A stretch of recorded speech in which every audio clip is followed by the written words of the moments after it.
Assalamualaikum warahmatullahi wabarakatuh. Bismillahirrahmanirrahim. Alhamdulillahirabbil alamin.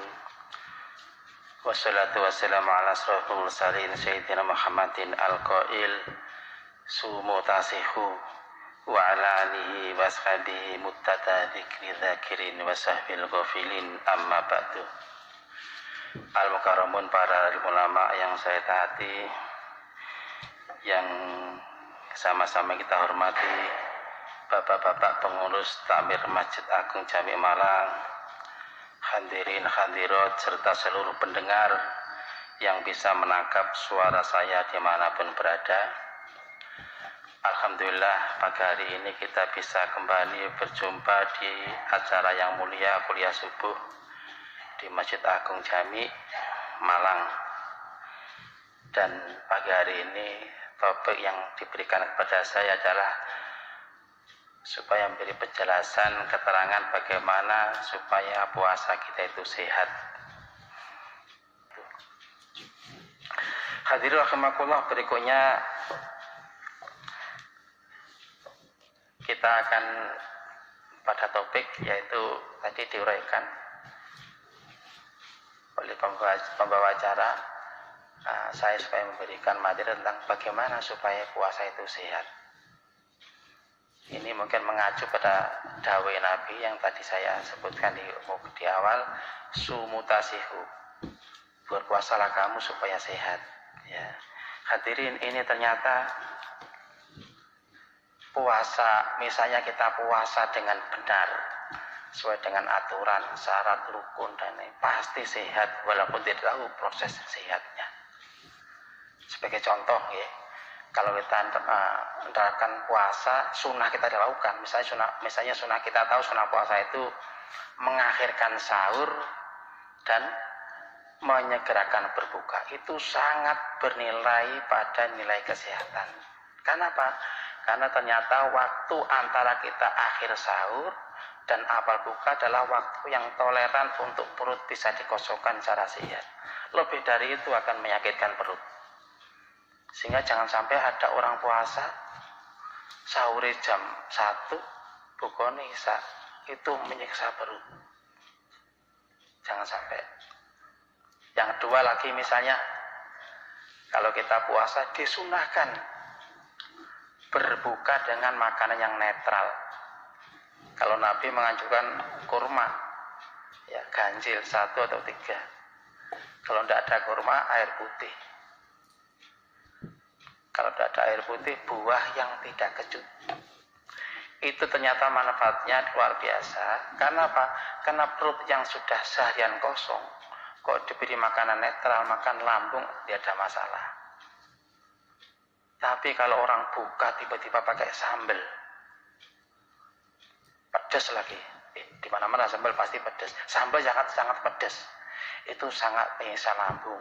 Lebih-lebih yang punya asam lambung itu sangat menyiksa.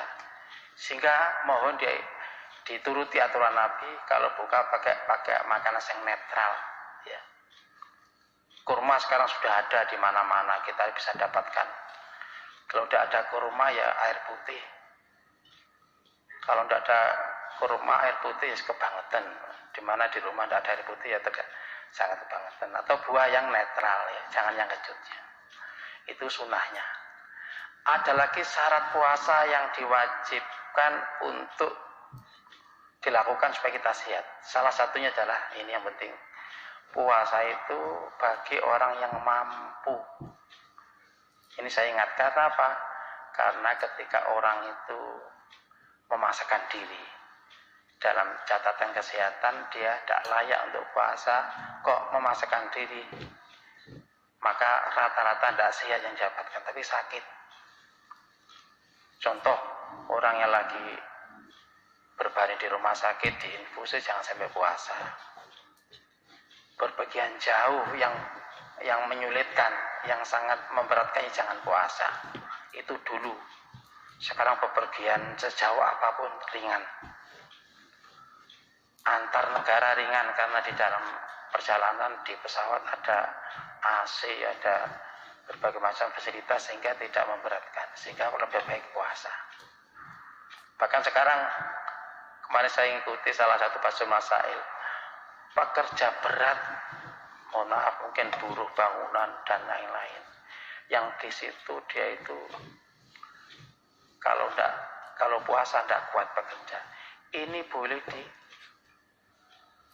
disuruh membatalkan puasa, tapi nyaur. Sekali lagi, orang yang bekerja berat, yang hanya itu pekerjaan yang bisa dilakukan untuk menghidupi keluarganya, maka dia boleh tidak berpuasa. Tapi dengan catatan, tidak boleh berpuasanya tidak harus didahului malam hari, tapi siang hari. Malam hari dia masih disyariatkan untuk sahur, untuk niat puasa. Ini siang harinya dia itu gak kuat, maka boleh berbuka atau mokel. Nah, ini aturan fikih yang luar biasa, yang kita itu sangat sayang pada manusia. Siapa yang tidak kuat puasa, maka boleh untuk membatalkan dengan catatan yang ada seperti itu. Hadirin yang tidak kalah penting lagi, ya ini ada pertanyaan mungkin, mengapa sih puasa yang di situ ada lapar, kok malah menyehatkan? Logikanya di mana? Ternyata logikanya di lapar itu. Ya, sekali lagi, ternyata lapar itu bisa menyehatkan. Betul ini, saya baca di buku-buku fisiologi kedokteran. Ternyata efek puasa itu luar biasa, bisa menyehatkan. Apa itu? Ya, yang pertama ya, kurang lebih ada 8 kesehatan yang didapatkan ketika orang itu lapar. Ya. Yang pertama, dengan lapar akan terjadi detoksifikasi. Apa itu detoksifikasi?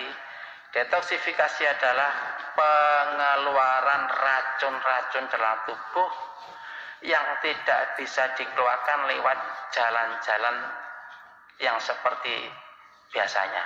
Ya, Bapak Ibu sekalian, kalau kita makan, minum, menghirup udara itu sangat mungkin disertai dengan racun-racun yang masuk dalam tubuh. Racun itu akan bisa keluar lewat jalan-jalan yang kita punya, mungkin lewat kotoran, lewat air kencing, lewat nafas dan lain-lain, lewat keringat. Tapi ada juga racun yang tidak bisa keluar kecuali dengan cara puasa, dengan cara lapar. Nah, inilah hebatnya lapar, ternyata bisa mengeluarkan racun yang tidak bisa keluar lewat jalan-jalan yang seperti biasanya. Detoksifikasi. Ya. Yang kedua, faedah lapar dari sisi kesehatan adalah bisa mengurangi cadangan glikogen atau lemak yang disimpan dalam tubuh. Hadirin, orang makan minum itu salah satu fungsinya untuk membentuk energi yang digunakan untuk tenaga. Kalau energi yang digunakan sudah cukup, maka energi tadi disimpan dalam bentuk glikogen atau lemak. Lah, orang kalau kebanyakan simpanan glikogen dan lemaknya berat, kadang menyebabkan orang gemuk. Sehingga dengan cara lapar ini, maka pembakaran glikogen lemak yang jadi simpanan itu semakin efektif, sehingga mengurangi simpanan. Kalau orang simpanannya berkurang, insya Allah ya ringan badannya. Mungkin ya untuk orang yang kegemukan bisa dikurangi gemuknya tadi. Sayangnya orang gemuk kadang-kadang makannya tambah senang, sehingga gemuknya juga semakin dipupuk. Ya. Coba kalau mungkin orang gemuk itu mungkin gelem puasa atau setidak-tidaknya mengurangi karbohidrat dan lemak, insya Allah kegemukannya akan berkurang. Ya. Kecuali ada juga gemuk yang bawaan, keturunan itu sulit ya. Itu faedah lapar. Yang ketiga, lapar ternyata bisa meningkatkan produksi limfosite dalam tubuh, di mana fungsi limfosite itu adalah untuk membentuk kekebalan, sehingga otomatis orang lapar bisa membentuk kekebalan yang luar biasa. Ya. Kita tahu kekebalan manusia itu di samping didapatkan dari luar seperti vaksin, juga ada diproduksi oleh tubuh sendiri, salah satunya lewat limfosite. Kalau limfosite itu sudah semakin diproduksi secara ekstrim banyak, maka kekebalan akan semakin bagus. Nah, ini yang ketiga. Yang keempat adalah, ini sudah kita ketahui semua, Dengan lapar, puasa berarti akan mengistirahatkan organ-organ pencernaan. Ini semua orang sudah tahu ini, ya tidak usah terangkan banyak ya. Yang kelima yang tidak kalah penting, ini dulu pernah diuraikan oleh guru saya, Dr. Haji Ahmad Subanti. Ternyata lapar itu bisa meningkatkan produksi hormon yang namanya endomorfin dalam otak. Hormon ini ternyata berfungsi untuk kecerdasan. Sehingga ditengarai orang yang lapar loh, bukan kelaparan. Itu bisa meningkatkan produksi endomorfin sehingga akan membentuk kecerdasan. Nah ini ternyata betul.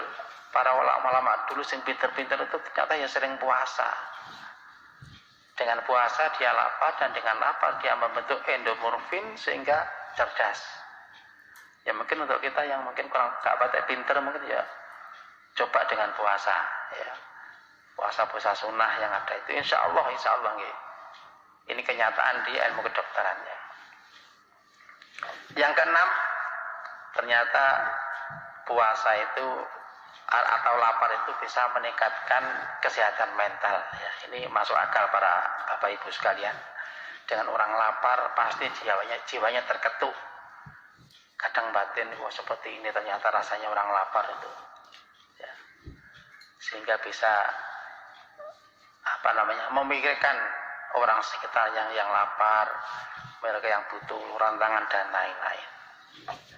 Tapi masalahnya orang puasa sekarang jarang yang lapar. Ini masalahnya, nanti saya keterangkan ya. Yang ketujuh yang tidak kalah penting, lapar ternyata bisa meningkatkan proses pencernaan.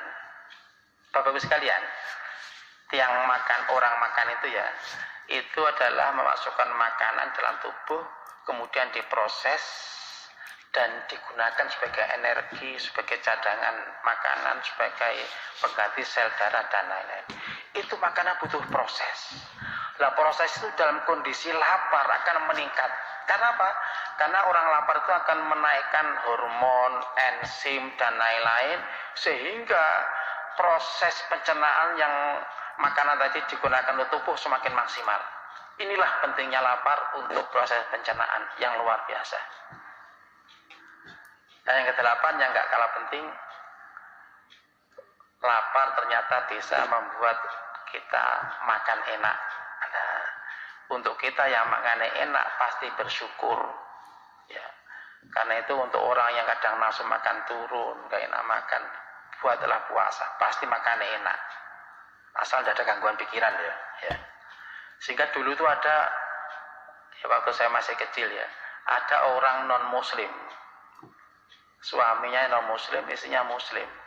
Dia itu kalau pas puasa pasti ikut, karena merasa nikmatnya berbuka gitu loh.